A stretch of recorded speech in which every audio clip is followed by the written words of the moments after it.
You're listening to Talk Daredevil, the official podcast of the Save Daredevil campaign.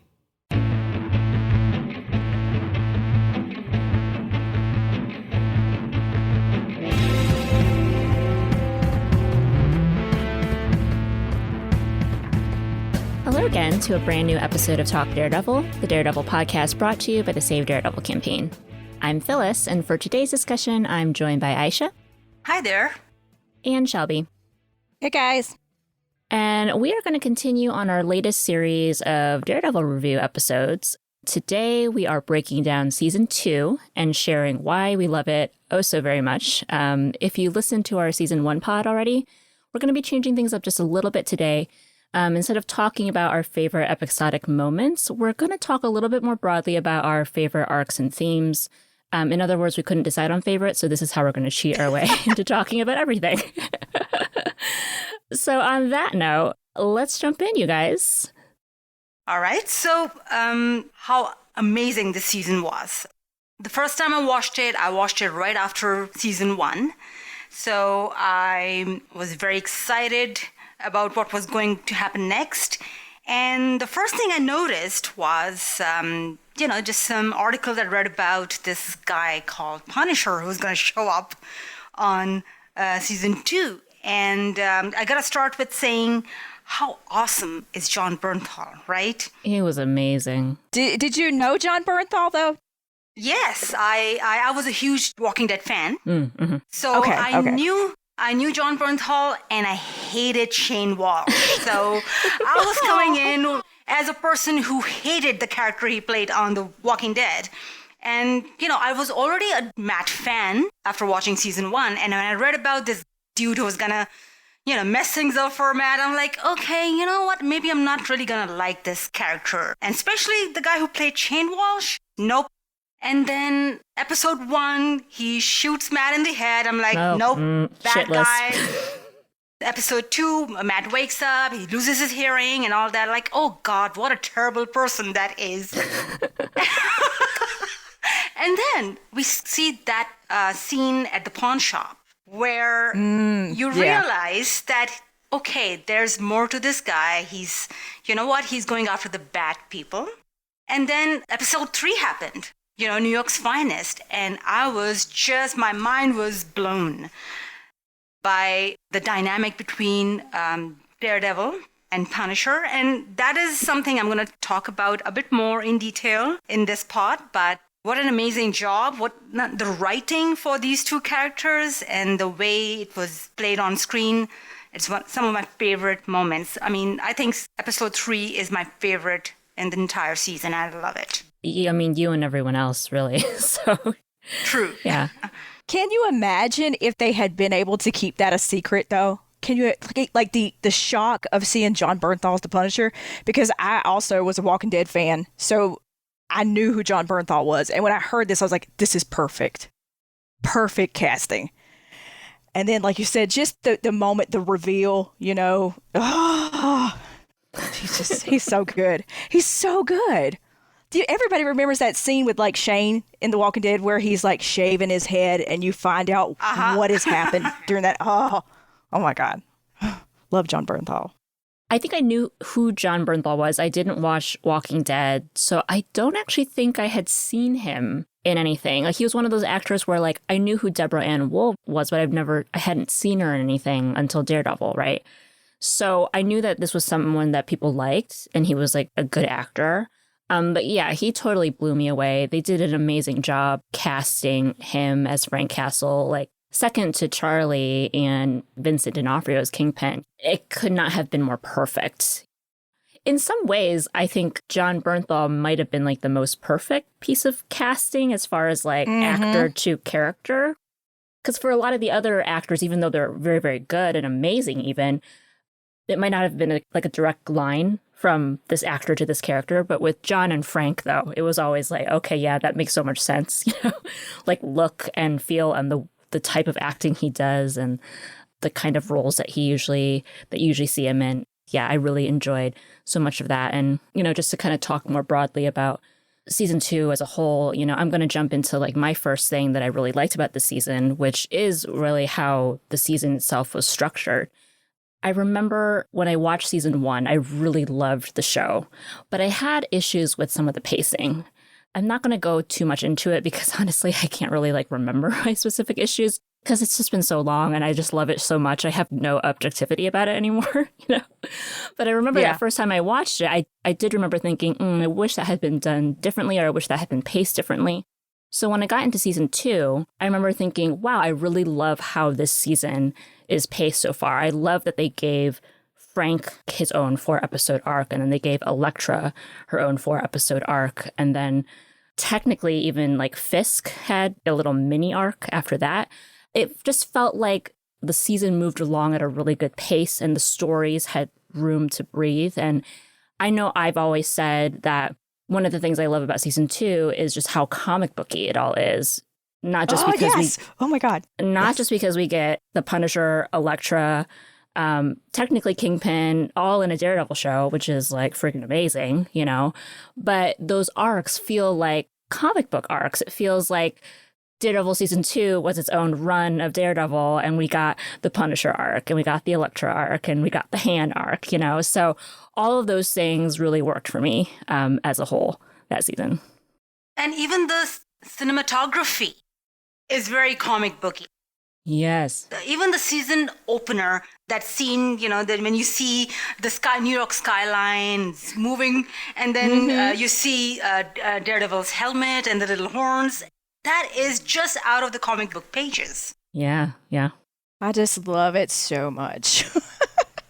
That's all I can really say. This is the season that Rhiannon and I rented a hotel room in a small little town in Georgia and watched the whole thing, and then turned around and started watching it again. This is the season that I've spent probably the most time with. Same. And I will just forever be in love with it. It's also the season where we went up to New York and got to see episodes, got to see some of the filming going on. And it was for some pretty big episodes, we were up there for the cemetery episode. We were up there. Amazing. When Vincent D'Onofrio shows up. Really? So Ooh. this season will always, own my heart. Yeah, we were sitting there and we had already seen John that day, and this car pulls up and Vincent gets out and we're like, oh.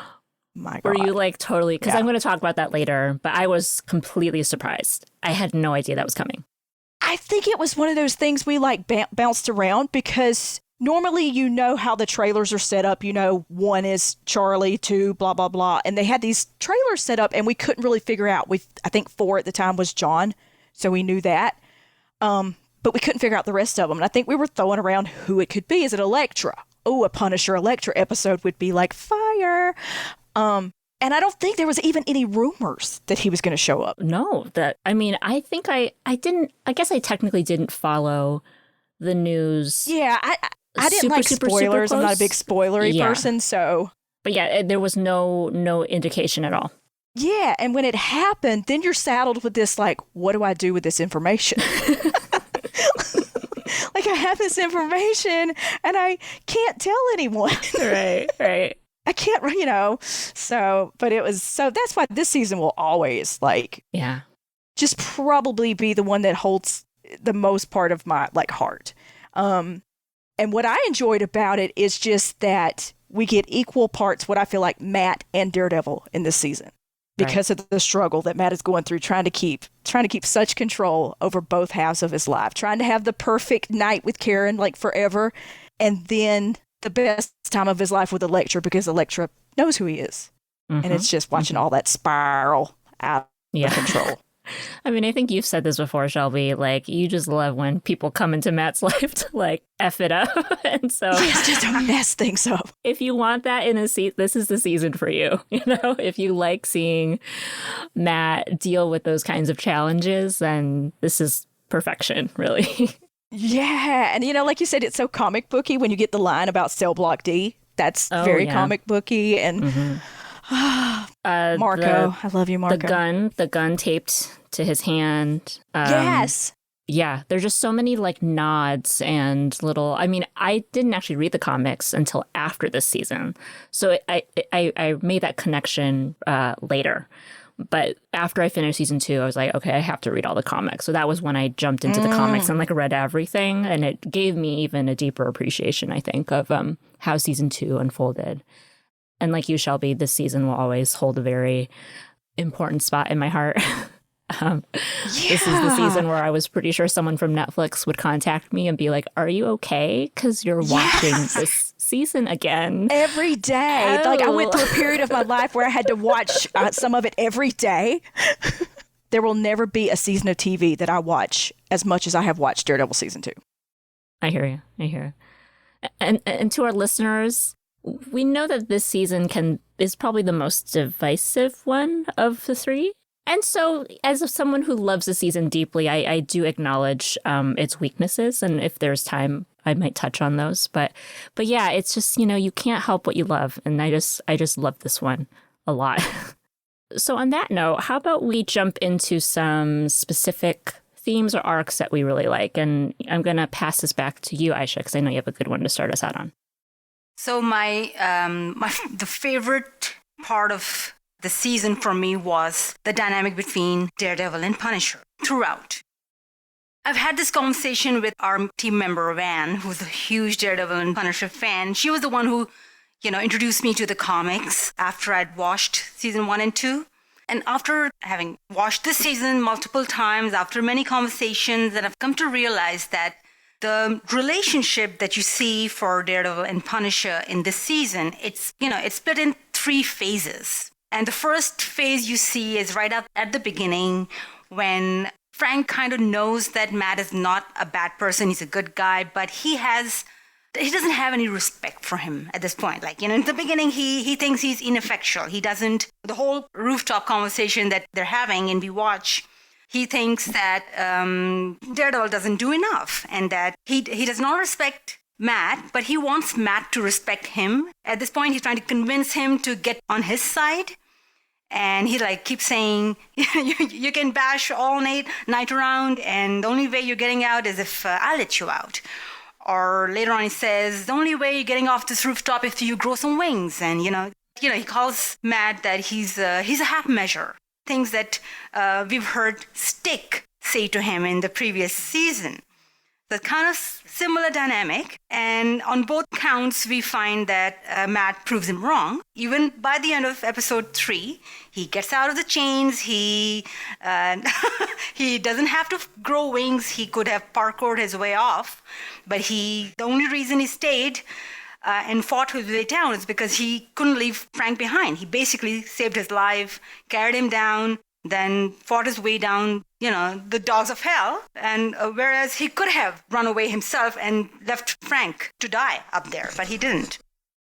So that's phase 1 where, Frank realizes that, okay, maybe he's not as ineffectual a thought as he was. And then the second phase is in episode 3 when, Frank is kidnapped by the Irish, and then Matt goes and rescues him, and then they have this conversation, that amazing conversation at the cemetery, where Frank admits that you could have made a hell of a Marine. That's a huge compliment. And he's coming to this realization that, okay, Daredevil, maybe he's an equal. In fact, he opens up to Daredevil at that point when he tells him about his children, about how he lost his family. And he even admits that, I was so tired, I couldn't even take my wife to bed. I mean, who admits that? Like a tough guy like Frank. And he opens up to Matt. And then we see, again, this relationship evolve throughout the season, through the trial of the century, which Frank is the one who implodes. And then episode 11 at the boat, where technically Frank stops Matt from crossing the line. When Matt is ready to take that step and say, okay, yeah, maybe my way doesn't work. Maybe we'll try it your way. And he makes the sign of the cross, and Frank just looks at him and he goes, what are you talking about? If you cross the line, that's not it. You can never come back. And then he pushes him off the boat into the water, and basically he gets him out of that situation. He doesn't want him to take that step. So we see this evolution that Frank thinks Matt is beneath him, to the second stage where he thinks he's equal to him. And maybe in the boat scene, he thinks he's a better person who deserves to be saved. I just love this, dynamic, the way it evolves. Yeah, I like the way, too, that Karen fits in with this Matt-Frank relationship. Because Karen is off, thrown, having to do her own thing. She wants to dig a little deeper, find out why, who, what, when, where, breaking into the Punisher's house. But there's always these scenes between Matt and Karen where they keep going back to the vigilante argument. Karen is forcing Matt to but really, what's the difference here? And maybe we created him. And, Matt does not want to hear that. What do you mean? Daredevil doesn't kill people, but Karen is but Frank is stopping people from being killed. If we have more Franks, do we need even Daredevils if we have Franks around? I like that. And then you got the whole Karen and Frank at the diner after the trial. The whole love conversation and Frank's twisted view of love to Karen. Oh, so twisted. I really like that scene, especially that conversation that Frank has with Karen, because Karen at this point, he thinks he's in that frame of mind that Matt is the most terrible person ever, right? Because she feels he's lied to her. And she's telling this to Frank. And Frank is like, lady, are you out of your mind? I believe that he has realized who Daredevil is, who Matt is. Yeah, that's what I was going to ask you guys. Do you think he knows at the trial when Matt says Frank? He knows. I think he knows at the trial when Matt says, Frank. Can I call you Frank? And that pause is very significant. That's what I think, too. And Frank gives him this disbelieving look. I'm like, are you for real? And then he almost looks sorry when right before he starts screaming and imploding and destroying that case, he almost gives him a sorry look. That expression on his face is... Yeah, I can't believe... Yeah, I'm fixing to do this to you. I'm fixing to... Right. So I think he knows who Matt is at that point. And basically, that conversation in the diner, I always take it as Frank telling Karen to hold on to him. Come on, he's a good guy. You got to hold on to he's a good guy. And we saw this... and then poor Karen is there, though, you don't lie to me, Frank. He does. He's the kind of man that, hurts people. And whereas Frank is right there, sitting there, using her as bait. For God's sake, Matt would never do that. I love Karen's arc through the whole season, too, especially now that we know her backstory. There was something driving Karen that we really didn't quite understand. And I always felt bad for Karen because even in season 1 and season 2, she kind of gets left hung out on her own. Mm-hmm. But she just moves forward and she just goes after it and gets at the truth. I mean, to be honest, I feel like all of the main characters, so Matt, obviously, but Frank, Elektra, Karen, Foggy, everyone had a very complete journey on this season. I think what a lot of people focus on is Matt, Karen, and Foggy obviously have a lot of difficulties and conflicts in their core relationship. And obviously, Matt gets distracted by Frank and Elektra at different points. And Karen kind of also goes off on her own journey with Frank. And then Foggy gets left behind. But they get to all develop as their own people, I think. And that's kind of what I like about how this season worked out. That they didn't necessarily, you don't need Matt and Foggy and Karen to all be happy in order to have compelling stories for all of them. I like the way the conflicts help drive them forward. Because Foggy would have never come into his own as a lawyer if things didn't go shit sideways with Matt in the trial. Mm-hmm. Absolutely. Mm-hmm. And confrontation is the most fun part of watching this, right? Because, I'm all for Matt and Foggy being happy, but that is not what drives the story, right? Not always.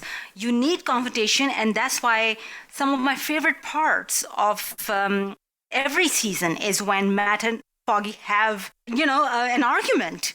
And in episode 2, when Matt wakes up after Foggy basically found him and rescued him from that rooftop, and he wakes up and Foggy tries to take away his suit, and that argument that they have, I loved it. Also very comic booky. Yes. And very.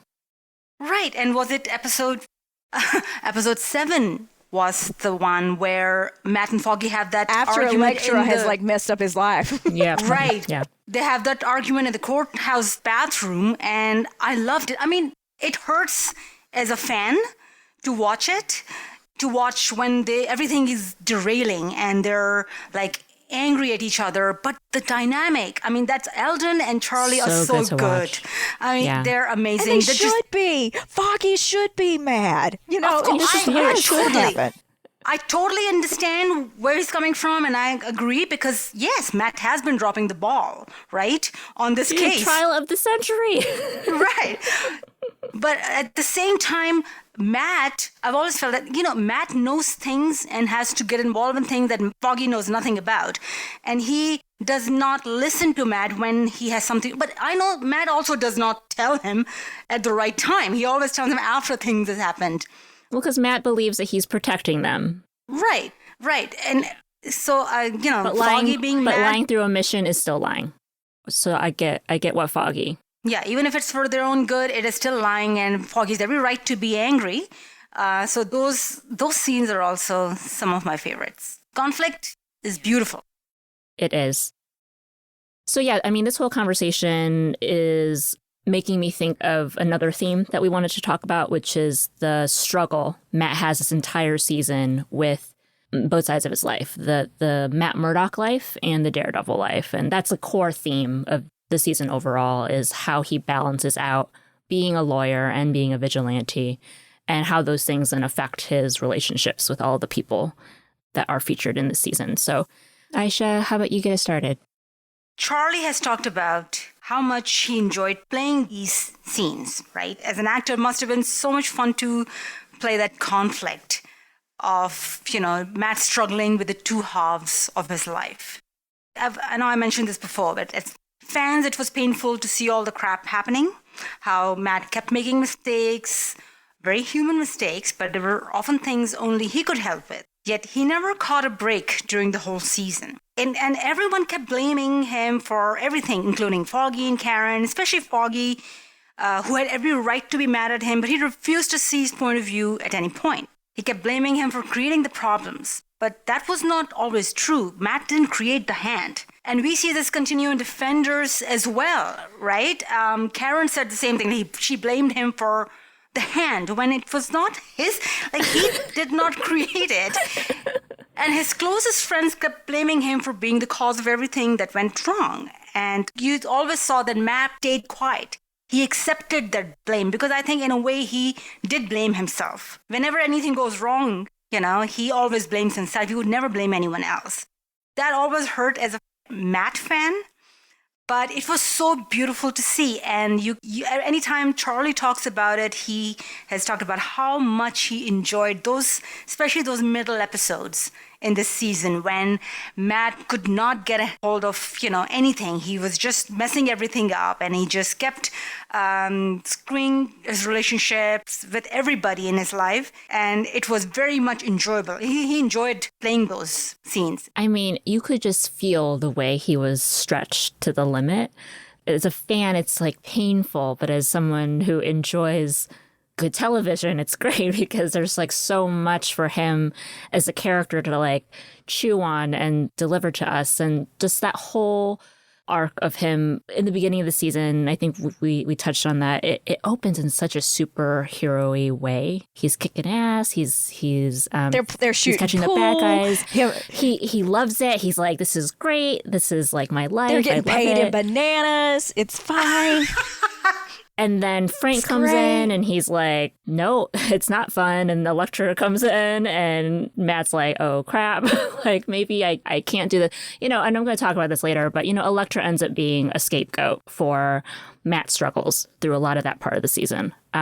It's so nice to, as you touched on with the Frank and Matt dynamic, seeing him get to the point at the end of the season where he actually accepts his vigilante side. Because I think that Matt as a character is very good at compartmentalizing his life to obviously a very unhealthy extent. I think that was the whole thrust of this season, is that it's very unhealthy to pretend like those sides don't affect each other.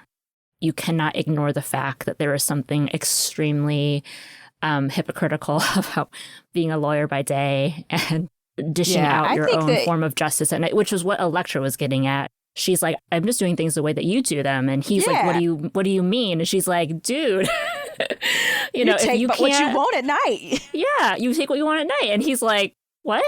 He just doesn't have that realization at all. I mean, he's still at a pretty tough spot at the end of the season, and obviously he just goes through harder stuff until the end of season 3. But I think that sets up a part of him that can finally like start reconciling.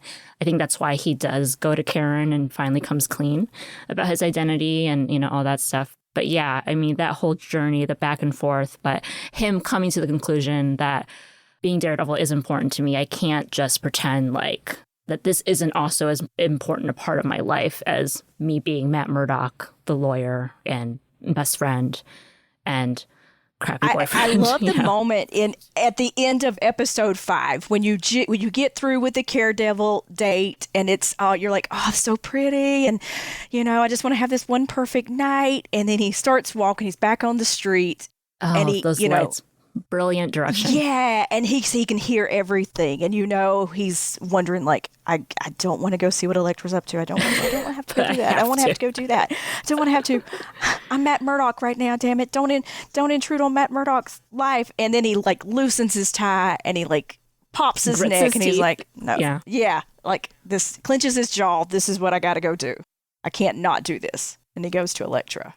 Because that is Matt Murdock's life. You know, that is, yes. The fluffy, normal, everyday stuff is not Matt Murdock's life. That's the fake part. So his soul is really in Daredevil. And anytime he's tried to give it up, it has not worked. And you can't talk about the conflict between Matt's two sides of his life without talking about the Matt and Elektra relationship and dynamic. And so if you don't know me by now, I am one of the few very vocal advocates of this relationship and dynamic. And I'm going to take my 2 minutes to talk about why I love them so much, but not, I'm going to try to be. Well, let's just talk about when she shows up. Think about the moment that she shows up. Yeah. She shows up right when Matt thinks he's got everything under control. It's brilliant. He's really. like, just put the Punisher away. He's about to get the girl. He's about to have it all. He doesn't even notice she's in the apartment when he first walks in. Oh, the hello Matthew was. Yeah.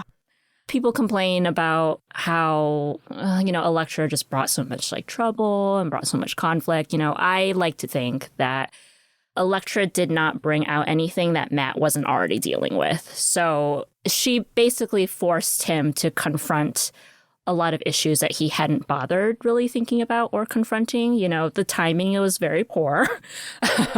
Yes, but it was something that he needed to work through. But what I love about Elektra and the presence that she brought to this season is that she got to let us see Matt in a way that we hadn't seen him on the show before. So getting a chance to see more of his college days and to see what kind of person he was before he became a vigilante, before he took up this mantle, that was fantastic. Personality-wise, I think because he's an existing character in the comics, we knew that there were certain parts of his personality that maybe hadn't really been on the show before. Matt has a sense of humor that doesn't always really get delved into because things are usually so dark and a little depressing and controlled. He's just so controlled. Yeah, he's so controlled, and that's a great term. He is always in so much control to the point of this guy is going to break any moment. He's just so stubborn that he doesn't allow himself to. And Elektra's nope.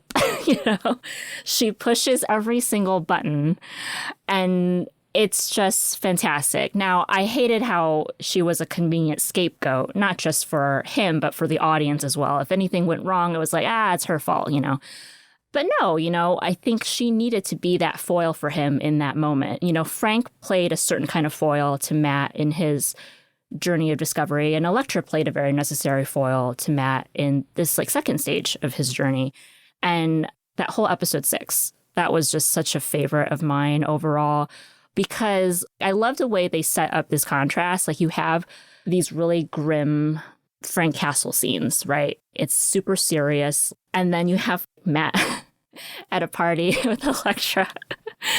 And knowing he cannot say no to her, he gets in his car and acts like, I'm not going to do this. I'm not. And he's fully undressing the whole time.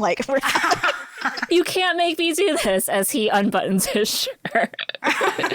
But there's just like the contrast. So like, I didn't know that Matt Murdock could kind of have some fun, and like that I could see him not in a courtroom or not on a rooftop in Hell's Kitchen in a costume. So I just love the idea, like, oh, we get to see Matt dealing with crime in a different way. It's almost like that moment in season 1 where he goes to Vanessa's art gallery and he's flirting with her. That was a really fun moment for me in that season, because I was like, oh, Matt is doing something a little different. And so in season 2, getting that whole episode of him doing something very different, pretend to be someone else, to lie, to kind of like cheat his way through, to see more of his skills. Him being able to do all these things with his senses that we hadn't seen before.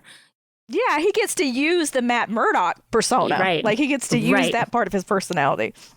I just don't think we would have gotten that otherwise. And so that's, you know, another big reason why I really liked her presence there. And their journey overall, you know, it started out very antagonistic and kind of still was antagonistic for most of it. But there's that moment in episode 7, which is kind of in the middle of the Elektra arc, where they just got into another fight with the Yakuza, and Elektra's injured, so they go back to Matt's apartment, and Matt's stitching her up, and bless those writers, they put them in their underwear, and they're joking, they're having fun. Elektra knows him. This is someone, again, who actually knows who Matt is. You know, we're not having to learn about him through a character who's also learning about him at the same time, because that's kind of what you get with Karen. Like, Karen's still trying to figure him out.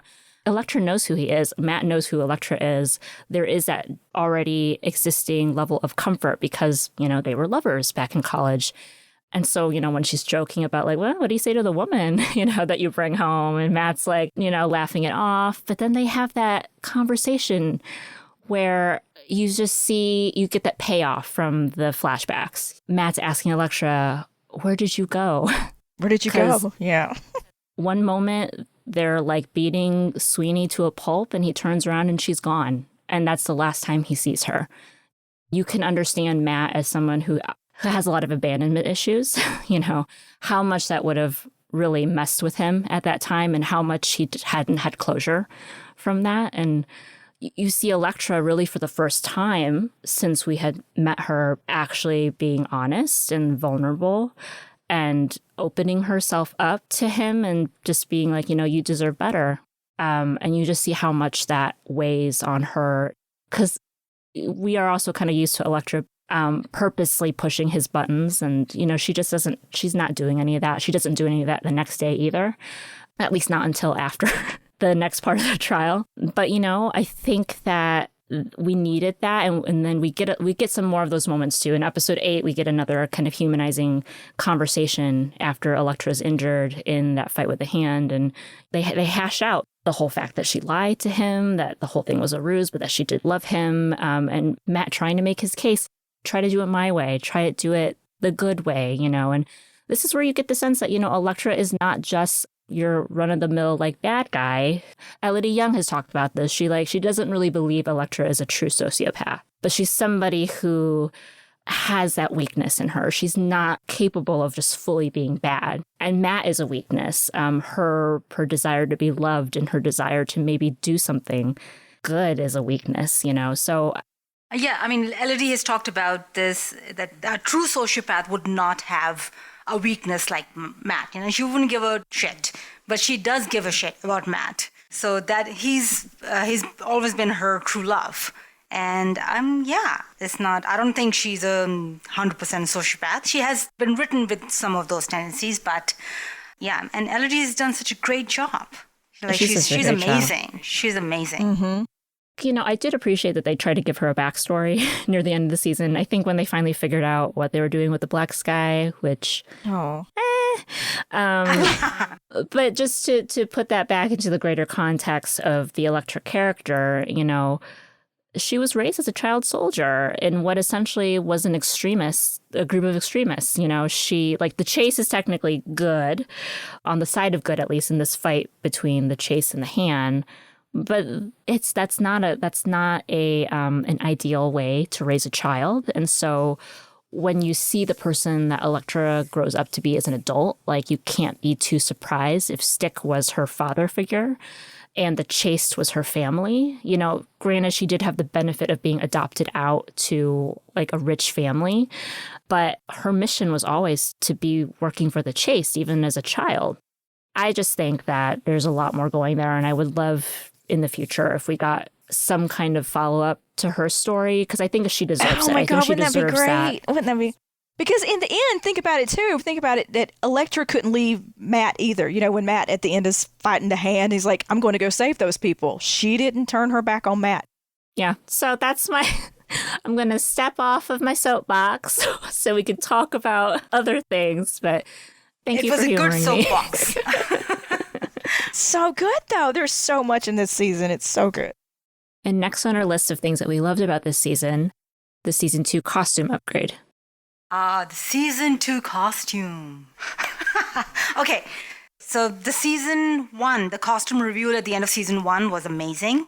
But I love the improvements that they brought to this, you know, in season 2 when Melvin makes him a new set after, you know, his helmet is damaged because Frank shot Matt in the head. And the new helmet, and it is beautiful, isn't it? It's so beautiful. It fits him so well. The new the sticks that they make. What are they called? I'm sorry. The Billy Clubs. Yeah. The Billy Clubs. And especially the improved ones that Melvin makes for him later on when he goes there with Elektra, and Elektra goes, "Oh, where's mine?" And, and he goes, "I only had one." And then Matt goes, "Oh, don't listen to her." That is such a cute scene. I love those improvements. I love the new costume. Season 2, I think it looks great. It is, the fans who follow the comic, they'll always have complaints about the costume. But I think that, season 2 gave us a costume which was as close as it could be to the comics. And at the same time, it was very realistic. So I really love it. I just love that they came up with a good in-story way to replace his helmet. Yeah. Because I know it was like such a big deal to unveil the costume at the end of season 1. But it was like, we could definitely make some improvements. And I do remember when I was rewatching this season for this podcast, I had an audible sigh of relief when they switched the helmet. Yeah. Because there's just something aesthetically doesn't work about that season the first one helmet. So once the season 2 and the lines, it's sleek. Yeah, it's very sleek. It fit his face, highlighted all the right things. Very, very good. Very good upgrades. Yeah, so we need to say thank you, Frank. Thank you, Frank. Yeah. Thank you, Frank. For shooting Matt. Frank was like... Shooting Matt in the head. You could do better. You could do better, Ed. I love it when Melvin's like, you really got your bell rung. Yeah. Or talk about getting your bell rung. Yeah, and I guess that's the when I was thinking about watching the season, I was like, oh, it's so great seeing him in costume because it has been a while since I had seen him in costume and using all his tools. Because then I was thinking, why don't I remember him using his billy clubs this much? And it's because season 3, he wasn't using any of that stuff. I would love to see what that next iteration of Matt's costume would be and what upgrades he might have to his tools, because it is in its own, I'm not going to open the debate about the black suit versus the red suit, but... No, but this is probably the closest we get to seeing Matt fly around the city with the grappling billy club. Yeah. Mm-hmm. I don't want to open the debate about the black costume and the red costume, but because there are things we like about both of them, right? Yes. The aesthetics about the black are great, but the red one gives him protection. So, hey, I want Matt to be protected. I don't want him to be slashed and, maimed after every fight, so... Yeah, well, okay, sorry, side note, that's what annoyed me so much about the Elektra costume. Even the one in the finale... God, put some sleeves on her. Right. Girl keeps getting slashed on her shoulders. Have we not learned?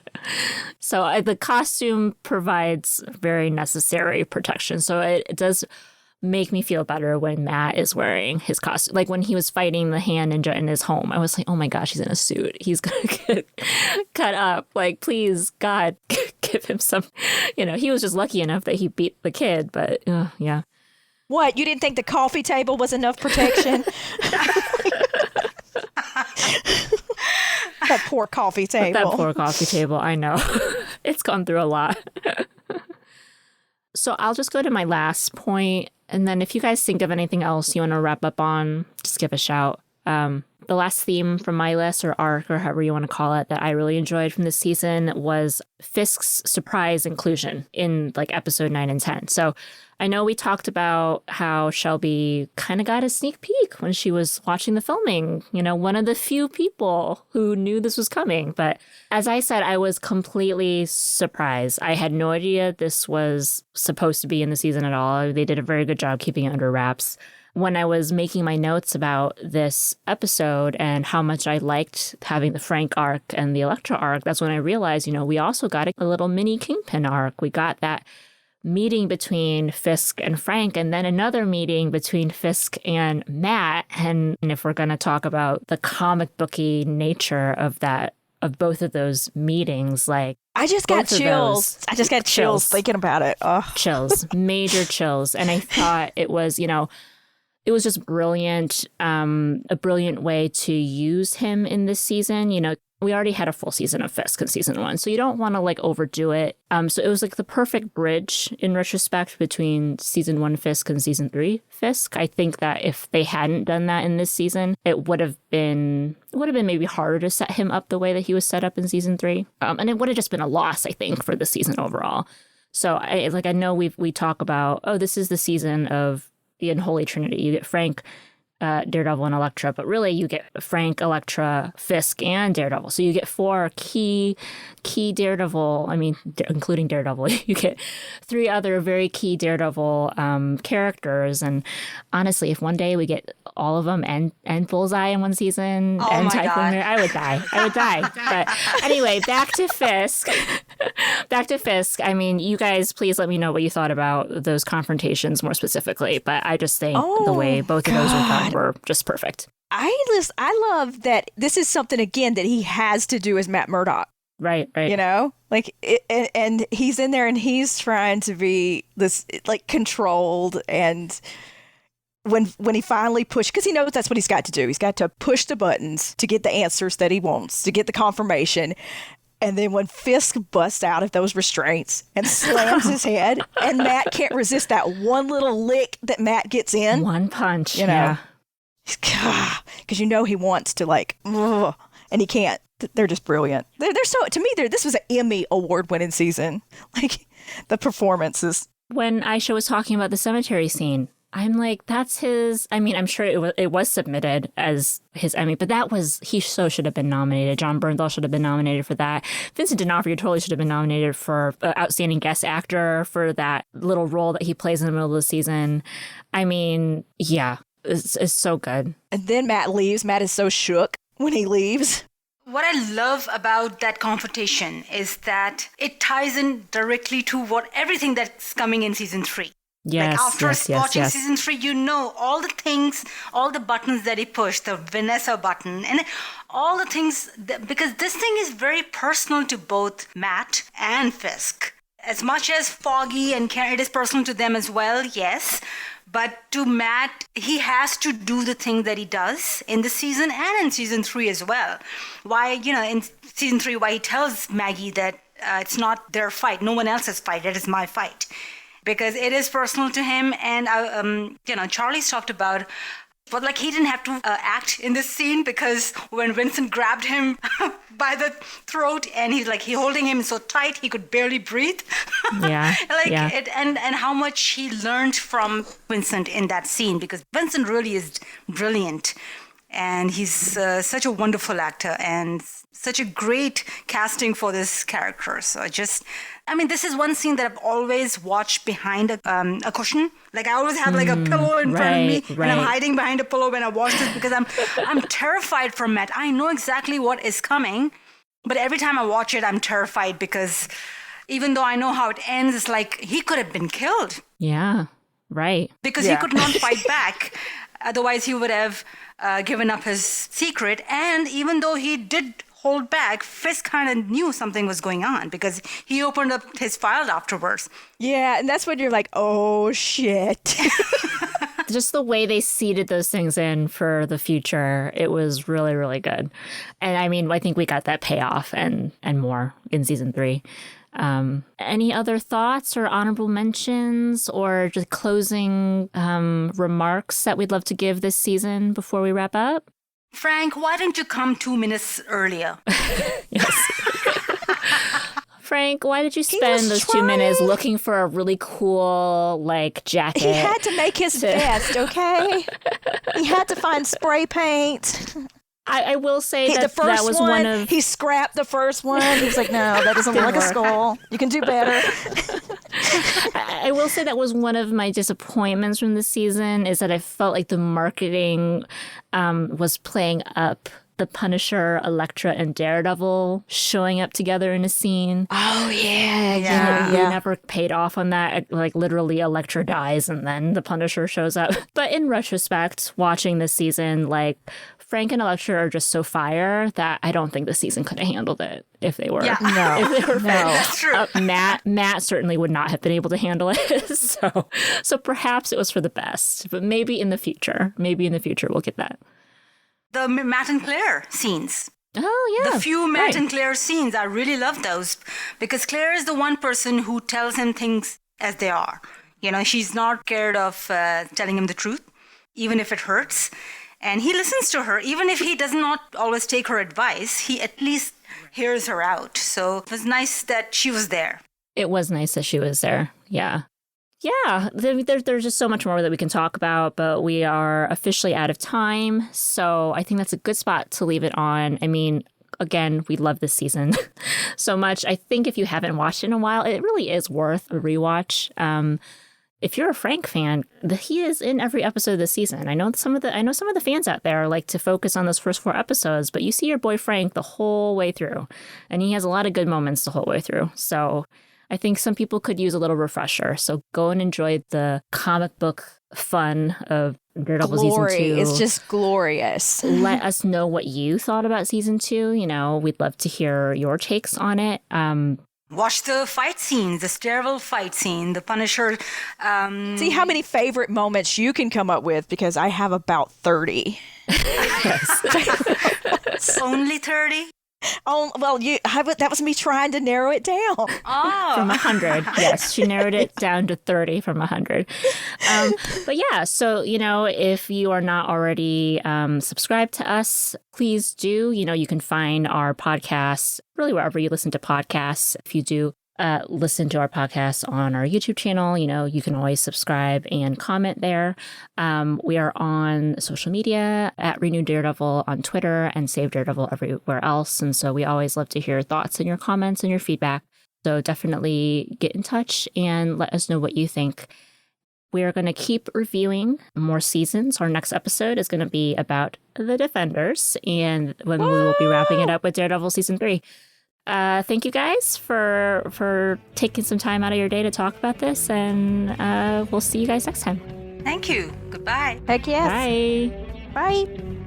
Thank you for listening to Talk Daredevil, the official podcast of the Save Daredevil campaign. For more information on Save Daredevil, please visit our website at savedaredevil.com. Remember, Murdochs always get back up.